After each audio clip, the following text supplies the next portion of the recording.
সরকার কর্তৃপক্ষকে বলছি, আমাদের দাবি দ্রুত থেকে দ্রুত সময়ের মধ্যে বাস্তবায়ন করে দিন, আমরা রাজপথ ছেড়ে দিব। এই সরকার আমাদের সরকার, ছাত্রদের সরকার, বিপ্লবীদের সরকার। এই সরকারকে আমরা পূর্ণ সহযোগিতা করতে প্রস্তুত।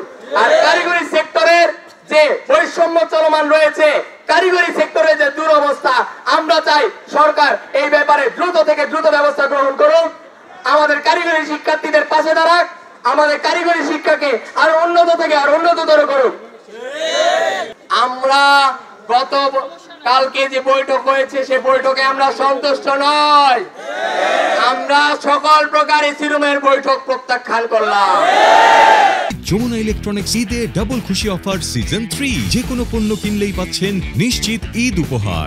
আমাদের দাবি বাস্তবায়ন না হওয়া পর্যন্ত পলিটেকনিক শিক্ষার্থীরা পর্যায়ক্রমে জনদুর্ভোগ যাতে না হয় সেই বিষয়গুলো বিবেচনা করে কঠোর থেকে কঠোর কর্মসূচি বজায় রাখবে। আমাদের দাবি বাস্তবায়ন না হওয়া পর্যন্ত প্রত্যেকটা পলিটেকনিক শিক্ষার্থীকে বলছি, প্রত্যেকটা ডিপ্লোমা ইঞ্জিনিয়ারকে বলছি, এটা আমাদের অস্তিত্বের লড়াই। আপনারা সকলে একযোগে এক হয়ে রাজপথে অবস্থান করুন। আমরা বারবার বলেছি আপনারা আমাদের দাবিগুলো নিয়ে কাজ করেন, আমরা মৌখিক আশ্বাসে বিশ্বাসী না। দাবিগুলো যদি মেনে নেওয়ার বিষয় হয় তাহলে সকলেই তো মেনে নিচ্ছে, কিন্তু বাস্তবায়ন কেউই করছে না। বিগত দিনে আমরা বারবার রমজানের ভিতরে বিক্ষোভ মিছিলের মাধ্যমে প্রশাসনকে জানান দিয়েছি, আমরা হাইকোর্টের এই অবৈধ কালো রিট প্রত্যাখ্যান করলাম। এই রিট অনতিবিলম্বে বাতিল করতে হবে। এছাড়াও যে সকল বিষয়ে আমরা আন্দোলনরত ছিলাম, আমরা বারবার প্রশাসনকে বলেছি, আমাদের অধিদপ্তরকে অবগত করেছি, সচিবালয়কে অবগত করেছি, আপনারা ব্যবস্থা নেন, কিন্তু এখন পর্যন্ত আমরা কোনো বাস্তবায়ন দেখছি না। গতকাল আমাদের সারা বাংলাদেশ ব্যাপী সড়ক ও রেল অবরোধ বজায় ছিল। এই কর্মসূচি আমরা শিক্ষা উপদেষ্টার আমন্ত্রণে যে বৈঠক পেয়েছি তার পরিপ্রেক্ষিতে শিথিল করেছিলাম, কিন্তু বৈঠকে গিয়ে আমরা দেখি আমাদের শিক্ষা উপদেষ্টা মহোদয় বৈঠকে নেই। বৈঠকে আমরা গিয়ে দেখি আমাদের সচিব মহোদয় বৈঠকে উপস্থিত নেই। তাহলে ছাত্র সমাজের সাথে কেন এই প্রতারণা?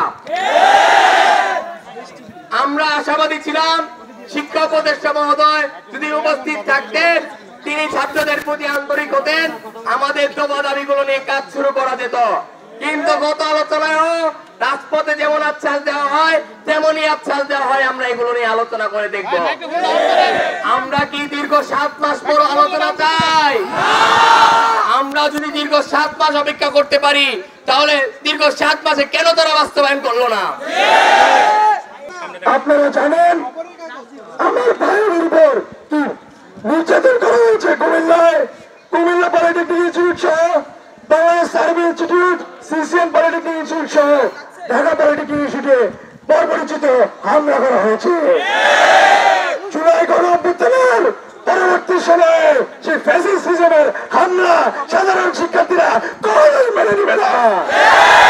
দেশের সর্বসাধারণ শিক্ষার্থী এই হামলার প্রতিবাদ ও নিন্দা জানায়। এই হামলার সুষ্ঠু বিচার ও তদন্ত করতে সরকার কর্তৃপক্ষ যদি ব্যর্থ হয়, আমরা কঠোর থেকে কঠোর কর্মসূচিতে সারা দেশব্যাপী সকলকে নিয়ে আগাবো। সরকারের কাছে প্রশ্ন, সরকার কি জনদুর্ভোগ চায় কিনা? যদি সরকার জনদুর্ভোগ নাই চায় তবে আমাদের এই দাবি দ্রুত থেকে দ্রুত সময় মেনে নিক। আমরাও শিক্ষা ব্রাহ্মণে এবং শ্রেণী কার্যক্রমে ফিরতে চাই।